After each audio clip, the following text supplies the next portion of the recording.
এই ভিডিও তোমাদের second semester Calcutta university English অনার্সের লাস্ট মিনিট সাজেশনস দিয়ে দেবো। অলরেডি আমি মক টেস্ট পোস্ট করে দিয়েছি। মক টেস্টে যে কোশ্চেন্সগুলো রয়েছে ওগুলো করলে হয়ে যায়। তোমরা যারা প্রথম সেমিস্টার থেকে ফলো করে আসো এবং এর আগে জাস্ট আজকেই পরীক্ষা হলো ইএনভিএস বা এইসি, তোমরা দেখেছো 100% কমন পড়ে। ইভেন তুমি যদি নর্মালি সিসিএফ এর তোমার কোনো সিনিয়র সাথে কথা বলে দেখবে, মোটামুটি আমার চ্যানেলের নামই বলবে, প্রত্যেক ইংলিশ অনার্সের কিন্তু 100% কমন থাকে। আশা করছি যে কটা পোস্ট আমি তোমাদের মক টেস্টে রেখেছি সব কটা পোস্ট তোমরা কমন পেয়ে যাবে। যে কটা পরীক্ষাতে লিখতে হবে সে কটা তো কমন পেয়ে যাবেই, এক্সট্রা পোস্টগুলো কিন্তু কমন পেয়ে যাবে। এর আগেবারও সেকেন্ড সেমিস্টার 100% কমন ছিল, ফার্স্ট সেমিস্টারে কিন্তু তোমরা 100% কমন পেয়েছিলে। এবার মোস্ট ইম্পর্টেন্ট প্রশ্নগুলো তোমাদের একটুখানি বলে দিই। অনেকে সিলেবাস জানো, কোশ্চেন প্যাটার্ন জানো, আর একবার বলে দিচ্ছি, তারপর মোস্ট ইম্পর্টেন্ট প্রশ্ন বলে দিচ্ছি। পার্টিকুলারলি মক টেস্টের মধ্যে যে কটা প্রশ্ন রয়েছে তুমি যদি সবগুলো করে যাও তাহলে ওর মধ্যে থেকে তুমি সমস্ত প্রশ্ন কমন পেয়ে যাবে। এবার কথাটা হচ্ছে কেউ যদি মনে করো দাদা একটা একটা করে করবো, আমি যে কটা লিখতে হবে সে কটা করে যাবো, সেক্ষেত্রে কোন প্রশ্নগুলো করবো সেটাও কিন্তু পড়ে দেবো। এবং তোমাদের পার্টিকুলারলি 5 মার্কসের প্রশ্ন একটুখানি কয়েকটা বেশি পড়তে হয়। পরীক্ষাতে 3টে আসে, বাট ওই 4-5টা মতো করলে হয়ে যায়। তার কারণ 5 মার্কসের প্রশ্নগুলো একটুখানি টেরাবেকা টাইপের আসে। তো আমি তোমাদের মোস্ট ইম্পর্টেন্ট 5 মার্কসের সেপারেট প্রশ্নও কিন্তু বলে দেবো। যেভাবে তোমাদের কোশ্চেন্সগুলো আমি বলছি ঠিক সেইভাবে করো। আই থিঙ্ক এর বাইরে তুমি কোনো কোশ্চেন্স পাবে না, কোনোবারই পড়েনি আশা করছি, এবারেও হচ্ছে কি তোমরা 100% কমন পেয়ে যাবে। প্রথমে একটুখানি বলে দিই, তোমাদের পার্টিকুলারলি দুটো সেকশন রয়েছে, সেকশন 1 আর হচ্ছে কি সেকশন 2। সেকশন 1-এ তোমাদের history of English literature prose সেকশনসটা রয়েছে, সেখানটায় 15 মার্কসের 3টে প্রশ্ন আসে, একটা 15 মার্কসের অ্যান্সার করতে হয়। 5 মার্কসের 3টে প্রশ্ন আসে, একটা 5 মার্কসের প্রশ্ন করতে হয়। তো আমি 15 মার্কসের 3টে প্রশ্ন দিয়েছি, যে কটা পরীক্ষাতে সে কটা দিয়েছি, 5 মার্কসের যে কটা পরীক্ষাতে প্রশ্ন সে কটা দিয়েছি। তো এই কটা করলেই কিন্তু হয়ে যাবে। এবার তোমরা যদি মনে করো দাদা একটা করে দাও, সেটাও করে দেবো। প্রথমে এই পোর্শনসটা আসি, মানে সেকশন 1-এর এটা বলে দিই। দেখো, তোমাদের পার্টিকুলারলি এবছরের জন্য সব থেকে মোস্ট ইম্পর্টেন্ট প্রশ্ন হচ্ছে কি এটা, বিশাল বিশাল ইম্পর্টেন্ট প্রশ্ন, যেটা রিস্ক নিতে চাইছো বা একটা করতে চাইছো এটা করতে পারো। কি প্রশ্ন? Write a brief essay on the importance and the contribution of the women novelist of the Victorian period with special reference to any two major women novelist. বা প্রশ্নটা ঘুরে আসতে পারে, discuss the contributions of the Victorian women novelist with special reference to of the novelist. বা প্রশ্নটা ঘুরে আসতে পারে, briefly assess the importance of the Bronte sisters. তো এবার তুমি কাদেরকে নিয়ে লিখবে এই নোটসটা, যাতে তোমার এক্সট্রা 5 মার্কসের প্রশ্ন করতে হবে না? কাদেরকে নিয়ে লিখবে? এদেরকে নিয়ে লিখবে। শার্লটকে নিয়ে লিখবে, এমলিকে নিয়ে লিখবে, এনকে নিয়ে লিখবে। তার কারণ শার্লট, এমলি ব্রন্টির বেসিক্যালি হচ্ছে কিছু উইদারিং হাই স্টাফ আর 5 মার্কসের ইম্পর্টেন্ট। তুমি যদি এদেরকে নিয়ে করে নাও তাহলে সেপারেট 5 মার্কসের প্রশ্ন করতে হচ্ছে না। ইভেন তো চার্লস ডিকেন্স এবং জর্জ এলিয়ট এরাও কিন্তু 5 মার্কসের ইম্পর্টেন্ট। ওই কারণে যদি তুমি এদেরকে সবাইকে নিয়ে যদি নোটসটা বানিয়ে নাও তাহলে কিন্তু সেপারেট আর করতে হচ্ছে না। হয়তো এবার তোমাদের এইভাবে প্রশ্নটা ঘুরে দিতে পারে, যে briefly assess the importance of the Bronte sisters, ঘুরে দিতে পারে, কিন্তু এটা কিন্তু সব থেকে বেশি important.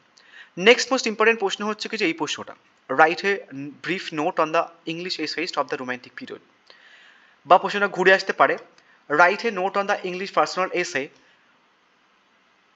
Of the Romantic period with special emphasize on any two essayist of your choice. বা বলতে পারে, give an account of non fiction prose of the Victorian period with special reference to any two essayist. এবার কিন্তু ঘুরিয়ে ফিরে প্রশ্নটা দেয়। এবার এই প্রশ্নটা অ্যান্সার তুমি কাদেরকে নিয়ে বানাবে যাতে তোমার 5 মার্কসের সেপারেট প্রশ্ন করতে হবে না? যেমন তুমি এই অ্যান্সারটা চার্লস ল্যাম্পকে নিয়ে লিখতে পারো, তার কারণ চার্লস ল্যাম্পের এস অফ এলেটা ফর 5 মার্কের জন্য বিশাল ইম্পর্টেন্ট। স্যামুয়েল টেলর কোলরিজকে নিয়ে করে নেবে, দুজনকে নিয়ে করতে বলেছে, তুমি চার্লস ল্যাম্প এবং স্যামুয়েল টেলর কোলরিজকে নিয়ে করতে পারো। তার কারণ চার্লস ল্যাম্পের এস অফ এলেটা বললাম 5 মার্কসের ইম্পর্টেন্ট, এবং স্যামুয়েল টেলর কোলরিজ হচ্ছে কি বায়োগ্রাফি লিটারিয়াটা 5 মার্কসের ইম্পর্টেন্ট। ইভেন দো তুমি আরও দুজনকে নিয়ে অ্যাড করতে পারো, তাহলে সেপারেটলি 5 মার্কসের প্রশ্ন পড়তে হয় না, যেমন ওয়াল্টার স্কট বা জেন অস্টিন। কারণ জেন অস্টিন হচ্ছে কি তোমার প্রাইজ অ্যান্ড প্রেজুডিসটা 5 মার্কসের ইম্পর্টেন্ট। নেক্সট 3 নম্বর প্রশ্ন কি করবে, write a note Virginia Woolf or James Joyce. James জয়েসটা অতটা ইম্পর্টেন্ট নয়, ভার্জিনা উলফটা ইম্পর্টেন্ট। এবং ভার্জিনা উলফের বেসিক্যালি হচ্ছে কি স্ট্রিম অফ কনসিয়াসনেস, যদি পরীক্ষাতে আসে তাহলে কিন্তু ভার্জিনা উলফটা লিখলেই হয়ে যাবে।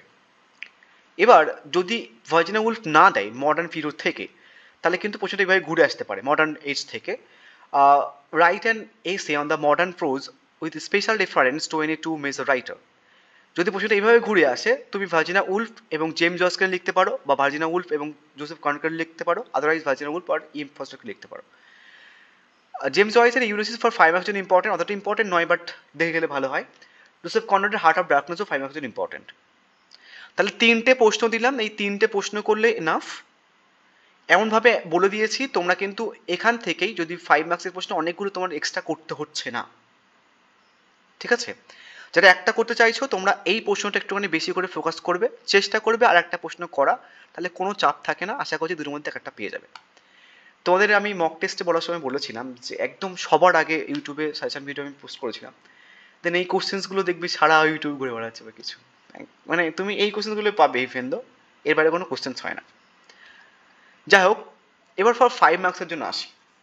5 মার্কসের জন্য একটুখানি বেশি প্রশ্ন তোমাদের করতে হতে পারে। আমি প্রথমে না ডিরেক্টলি বলে দিচ্ছি 5 মার্কসের প্রশ্নগুলো। প্রথমে একটুখানি কোশ্চেনগুলো বুঝিয়ে দিই।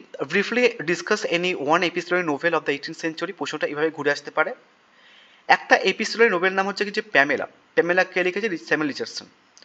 তাহলে একটা প্রশ্ন করে নিলে তিনটে কনসেপ্ট কভার হয়ে যাচ্ছে, এপিসোডারি নোভেল, স্যামুয়েল রিচার্ডসন এবং প্যামেলা। এটা 5 মার্কসের জন্য ইম্পর্টেন্ট, বিশাল। নেক্সট 5 মার্কসের জন্য ইম্পর্টেন্ট হচ্ছে কি ড্যানিয়েল ডিফো। এটা 5 মার্কসের জন্য ইম্পর্টেন্ট। ড্যানিয়েল ডিফোর বেসিক্যালি হচ্ছে কি রবিনসন ক্রুসোটা কিন্তু আসে নাই, ড্যানিয়েল ডেফোকে দেবে, আদারওয়াইজ রবিনসন ক্রুসোকে দিয়ে দেবে। তো রাইটারের নাম এবং রাইটিং দুটো কিন্তু দেখে যেতে হবে। নেক্সট 5 মার্কসের প্রশ্ন হচ্ছে কি যে এই প্রশ্নটা, জোনাথন সুইফট। জোনাথন সুইফটকে ডিরেক্টলি দিতে পারে, আদারওয়াইজ গালভেয়ার ট্রাভেলস, ওনার যে রাইটিংটা সেটা ডিরেক্টলি দিতে পারে। নেক্সট 5 মার্কসের প্রশ্ন হচ্ছে কি যে তোমার জোনাথন জোসেফ অ্যাডিসনের হচ্ছে কি দ্য স্পেকটেটর এবং রিচার্ড স্টিল হচ্ছে কি দ্য টেটলার। তাহলে কটা 5 মার্কসের প্রশ্ন হলো? একটা, দুটো, তিনটে, চারটে, পাঁচটা। এবার তোমরা যদি এটাকে একটা কম্বাইন অ্যান্সার্স পড়ে নাও, এইভাবে দেয় প্রশ্নটা, discuss the development of the periodical এসে ডিউরিং দ্য 18th সেঞ্চুরি। তো পিরিয়ডিক্যাল এসেরা যদি করে নাও তাহলে এই দুটো কম্বাইন করে হয়ে যায়, তাহলে একটা হয়ে যাচ্ছে। তাহলে একটা, দুটো, তিনটে, চারটে 5 মার্কসের প্রশ্ন করতে হচ্ছে, এর বাইরে তুমি কোনো 5 মার্কসের প্রশ্ন পাবে না। হেনরি ফিল্ডিংকে নিয়ে তুমি করতে পারো, জাস্ট অতটা ইম্পর্টেন্ট নয়, বাট এই চারটে করলে এনাফ, এর মধ্যে তুমি কমন পেয়ে যাবে, সমস্যা নেই। যদি আরও কনসাইজ করতে চাও, ঠিক আছে, এর থেকে আরও কনসাইজ করাটা একটুখানি পাপ হবে যদিও, এইগুলোই করে নিও। তাহলে বোঝাতে পারলাম। এবার আসি হচ্ছে কি যে প্রোজ সেকশনস থেকে। তোমাদের টোটাল 5টা প্রোজ রয়েছে, 5টা শর্ট প্রোজ রয়েছে।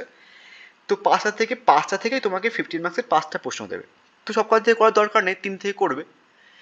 3 থেকে করলে তুমি সাজেশনের মধ্যে থেকে যে কটা যে 3টে প্রোজ থেকে করছো সেই তিনটেই প্রশ্ন করে যাও, যেটাগুলো আমি দিয়েছি ওর মধ্যে কমন পেয়ে যাবে। প্রথমে হচ্ছে কি তোমার অফিস স্টাডিজ থেকে দিয়েছি। অফিস স্টাডিজের প্রথম প্রশ্নটা, যে প্রশ্নটা ডিরেক্টলি আসার চান্স বেশি, সেটা আমি প্রথমে রেখেছি। ওর প্রশ্নগুলো সাইড বাই সাইড রেখেছি, যদিও ঘুরে ফিরে আসলে তোমরা যাতে বুঝতে না পারো ওই কারণের জন্য একটু ব্রিফলি রেখেছি, যাতে তোমরা বুঝতে পারো। একটা প্রশ্ন অনেকভাবে ঘুরে আসে তো, বা যেটা প্রথমে রয়েছে সেটা ডিরেক্টলি আসার চান্স সব থেকে বেশি। কীভাবে দেয় প্রশ্নটা অফিসেস থেকে? In his essay of studies, does Bacon value study for its own sake or practical use? এভাবে ঘুরিয়ে দেয়। বা বলতে পারে analyze the essay of studies and show its distinctive features. বা বলতে পারে in his essay of studies, how does Bacon value studies, experience, observation for practical wisdom? বা বলতে পারে, এগুলো কিন্তু অর প্রশ্ন, হ্যাঁ। The value of Bacon's essay depends largely on their wisdom and it is forcibly expressions. Discussed with reference of studies, বা বলতে পারে it has been claimed by Bacon that his essay conform to man's business and wisdom. Discuss the validity of the claim with reference to the essay of studies. But what did Bacon have in mind when he described his essay as counsel, civil and moral? বা Bacon was a pragmatist, substantiated of answers in the light of essay of studies, বা critically analyze of his studies to bring out the Bacon's quality as an essayist. বা Francis Bacon is called father of modern essays. ঘুরে কিন্তু অনেকভাবে দেয়, সব কটা or প্রশ্ন দেখে যাবে, তাহলে পরীক্ষাতে সুবিধা হবে। ইভেন দো এই কোটেড লাইনগুলোটাও কিন্তু প্রশ্ন দেওয়ার চান্স থাকে, বুঝে গেছে? সমস্ত অর প্রশ্ন দেখে যাবে, একই অ্যান্সার্স, বাট প্রশ্নটা কতভাবে ঘুরে আসতে পারে দেখে দিলাম। নেক্সট প্রোজ থেকে দেখো। নেক্সট হচ্ছে কি তোমার ড্রিম চিলড্রেন। ড্রিম চিলড্রেনের অটোবায়োগ্রাফিক্যাল এসে হিসেবে আসার চান্স সব থেকে বেশি। ডিরেক্টলি দিতে পারে যে consider dream children A referee is an autobiographical essay, বা বলতে পারে discuss Lamb's use of autobiographical elements in the Dream Children, বা art of characterization, বা as a personal essay, বা বলতে পারে টাইটেলটাও কিন্তু সেপারেটলি ইম্পর্টেন্ট। বা বলতে পারে Comment on the Human Pathos and Dream Children Reverie by Charles Lamb, বা Comment on the Charles Lamb lyrical prose style as evident in the Dream Children referee, বা বলতে পারে critical comment on the existence of the playful and serious elements in the essays of Lamb with special reference to Dream Children, বা বলতে পারে how does Lamb mix reality and imagination in the Dream Children, বা বলতে পারে discuss Charles Lamb as a romantic essayist. গ্রুপে কিন্তু অনেকভাবে দিতে পারে, দেখে নিও। তুমি যদি মনে করো দাদা আমি ড্রিম চিলড্রেন আর এটা করবো, তাহলে দুটো করে নিলে হয়ে গেল তোমার, আর একটা প্রশ্ন এখান থেকে করে নিতে পারো, বা টেম্পোরারি ম্যাটার হয়ে গেল সাজেশন। তাহলে তিনটে মানে মোস্ট ইম্পর্টেন্ট দুটো বলেছি ওখান থেকে, একটা হলো রিস্ক হয়ে যাবে 15 মার্কসের জন্য প্রথম সেকশন থেকে, এবং 5 মার্কসের জন্য তিনটে ধরো মোস্ট ইম্পর্টেন্ট ধরো, তাহলে 5টা হলো, আর এখান থেকে তিনটে, 5 আর 3 8টা প্রশ্ন করে তোমার অনার্স পেপার ক্লিয়ার। দেখো কিভাবে আসতে পারে টেম্পোরারি ম্যাটার থেকে, টাইটেল সব থেকে বেশি ইম্পর্টেন্ট, বা বলতে পারে এসএস temporary matter as a short story বলতে পারে, বা আইরনিটা দিতে পারে ডিরেক্টলি, বা symbolism of light and darkness, বা symbolism of the blackout, বা এন্ডিং, বা থিম অফ গ্রিফের মধ্যে দিতে পারে, এইভাবে আসবে। নেক্সট হচ্ছে কি অ্যারাবি থেকে কী করবে দেখো, অ্যারাবি থেকে বেসিক্যালি অ্যাডোলেসেন্স কনসেপ্টটা বেশি ইম্পর্টেন্ট, দেন বলতে পারে অ্যাজ এ শর্ট স্টোরি, এগুলো কিন্তু অর প্রশ্ন বারবার করে বলছি, consider Araby as a coming age of story, বা বলতে পারে Araby is a story of movement from the innocence to knowledge, but describe the boy narrator's adolescent experience. হয় তোমাকে অ্যাডোলেসেন্স কনসেপ্টটা ডিরেক্টলি দিতে পারে, বা বয় ন্যারেটরের ক্যারেক্টার দিতে পারে ঘুরে ফিরে, বা বয়ের যে জার্নিটা বা সিম্বলিজমটা, ঠিক আছে, বা ন্যারেটরের ক্যারেক্টার ঘুরে ফিরে কিন্তু দিতে পারে। প্রত্যেক কটা অল্প সময় করে দেখেছো, আমি বলছি না। এবার পার্টিকুলারলি হচ্ছে কি দেখো, নেক্সট দিয়েছে হচ্ছে কি তোমার শুটিং অ্যান্ড এলিফেন্ট থেকে। শুটিং অ্যান্ড এলিফেন্ট থেকে তোমরা কী করবে দেখো, শুটিং অ্যান্ড এলিফেন্ট থেকে হচ্ছে কি ইম্পেরিয়ালিজমের থিমটা সব থেকে বেশি ইম্পর্টেন্ট, বা thoughts on the British empire সব থেকে বেশি ইম্পর্টেন্ট, বা টাইটেলটা ঘুরে ফিরে দিতে পারে, বা বলতে পারে কামিং দ্য অরওয়েলস ন্যারেটিভ টেকনিক, বা এলিফেন্ট সিম্বলিজম, বা এলিফেন্টকে কীভাবে সিম্বলাইজ করা হয়েছে, বা শুটিংয়ের এই যে এপিসোডটা, বা এলিফেন্ট সিম্বলাইজ, ঠিক আছে, ঘুরে ফিরে দিতে পারে। প্রত্যেক কটা ইন্ডিভিজুয়াল অল্প দেখে যাবে। তাহলে পার্টিকুলারলি হচ্ছে কি যে আমি তোমাদের 5টা থেকে দিয়ে দিলাম, তোমাদের ইচ্ছা মতো তোমরা কিন্তু যে কোনো 3 থেকে করে যেতে পারো, এবং সমস্ত অপশন দেখে যাবে। 5 মার্কসের জন্য কী করবে, 5 মার্কসের জন্য অফিস স্টাডিজ থেকে তোমাদের কিন্তু কোটেড লাইন তুলে প্রশ্ন দেবে। হয় তোমাকে এইভাবে দিতে পারে discuss the advantage and disadvantage of studies as mention in the office studies, বা কিছু কোটেড লাইন আছে যেমন reading maketh is a full man, conference a ready man, বা writing an exact man, even though. আর যতগুলো coated line আছে তুমি যদি আমার নোটস ফলো করো, সমস্ত কোটেড লাইন দিয়ে আমি অ্যান্সার্স বানিয়ে দিয়েছি। ওই 15 মার্কসের প্রশ্ন করলে অফিসের থেকে 5 মার্কসের প্রশ্ন করতে লাগে না। নেক্সট চার্লস ল্যাম্পের বেসিক্যালি ড্রিম চিল্ড থেকে কী করবে দেখো, এখান থেকে একটা প্রশ্ন দেয় বিজি আইডল ডাইভারশন, বা থিম অফ নস্টালজিয়া, বা গ্র্যান্ডমাদার ফিল্ডের যে কীভাবে ক্যারেক্টার পোর্ট্রে করা হয়েছে, বা ব্রাদার অফ জনের যে ক্যারেক্টারটা, একটা কম্বাইন্ড কন্টেক্সট এখান থেকে পড়ে নেবে।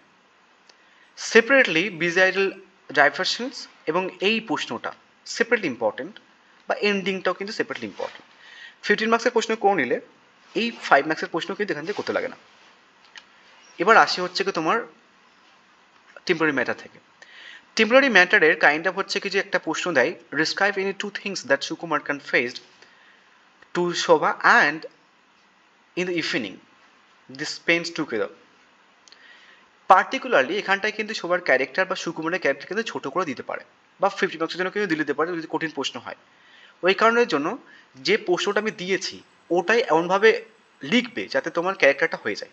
ইভেন দো ওই যে প্রশ্নটা আমি দিয়েছি টাইটেলটা, ওটা দিয়ে কি তুমি শোভা এবং সুকুমারের ক্যারেক্টারটা যদি পরীক্ষাতে আছে লিখতেও পারবে, কেননা ওইভাবে থিমটা যদি লিখতে পারো তাহলে কিন্তু ক্যারেক্টারটা হয়ে যায়। সেপারেটলি 5 এর জন্য এই ক্যারেক্টারটা দিয়ে দিয়েছি আমি, বা কনফিউশনটা কিন্তু ইম্পর্টেন্ট, বা থিম, কনফিউশনাল গেম, বা কমিউনিকেশন আইসোলেশনের যে কনসেপ্টটা, বা হচ্ছে কি তোমার অ্যাক্টিভ উইমেন এবং প্যাসিভ উইমেনের যে কনসেপ্ট এখানে দিতে পারে 5 মার্কসের জন্য। নেক্সট একটা কথা বলে দিই, ক্যালকাটা হিস্ট্রিতে ইংলিশ অনার্সের এর আগে 1 মার্কসের প্রশ্ন আসতো, তারপর তোমাদের সিসিএফ 5 মার্কসের প্রশ্ন আসছে। ক্যালকাটা হিস্ট্রিতে তোমাদের সিসিএফ এর সিনিয়রদের টোটাল 4th সেমিস্টার অবধি হয়েছে। 4th সেমিস্টারে কতগুলো পেপার তুমি যদি কাউন্ট করো দেখবে হয়তো অনেক, মানে 15-20টা পেপার হয়ে গেছে টোটাল ওদের। তোমাদের কিছু একটা 5 সেম হলো, টোটাল মোটামুটি ওই 10-12টা তো পেপার হবে। প্রত্যেক কটা পেপারে ক্যালকাটা হিস্ট্রিতে ইউটিউবে কেউ আজ পর্যন্ত 5 মার্কসের প্রশ্ন কেমন নিতে পারেনি। বাট আমার প্রত্যেক কটা সেমিস্টারে কিছু কিছু 5 মার্কসের প্রশ্ন ডিরেক্টলি কেমন এসছে, কিছু কিছু 5 মার্কসের প্রশ্ন ঘুরিয়ে এসেছে, বাট 5 মার্কসের প্রশ্ন কেমন এসেছে। ওই কারণে যে কটা দিচ্ছি সে কটা করে যেও। Discuss the portrait of the magnet sisters, এটা কিন্তু ইম্পর্টেন্ট 5 মার্কসের জন্য। বা সার্চ ফর আইডিয়াল বিউটি, বা এইভাবে কিন্তু প্রশ্ন দেয় ঘুরে ফিরে, ঠিক আছে। নেক্সট হচ্ছে কি দেখো, শুটিং এলিফেন্ট থেকে বলেছে why does Orwell say he wears a mask and his face grows to fit, এটা কিন্তু মোস্ট ইম্পর্টেন্ট, এটাও কিন্তু মোস্ট ইম্পর্টেন্ট সেপারেটলি, ঠিক আছে। বা রোল অফ ন্যারেটারটা দিতে পারে, বা why did Orwell not want to shoot elephant. এবার তুমি যদি 15 মার্কসের প্রশ্ন করে যাও তাহলে এখান থেকে 5 মার্কসের প্রশ্ন আর করতে হয় না, তার কারণ এখান থেকে তোমার হয়ে যাবে, তুমি বানে লিখতে পারবে যদি ইংলিশ একটুখানি ভালো থাকে, ঠিক আছে। তাহলে কি বললাম, মোটামুটি যেটা প্ল্যান বললাম যে হচ্ছে কি দুটো 15 মার্কসের প্রশ্ন, তিনটে 5 মার্কসের প্রশ্ন, এবং এখান থেকে তিনটে 15 মার্কসের প্রশ্ন।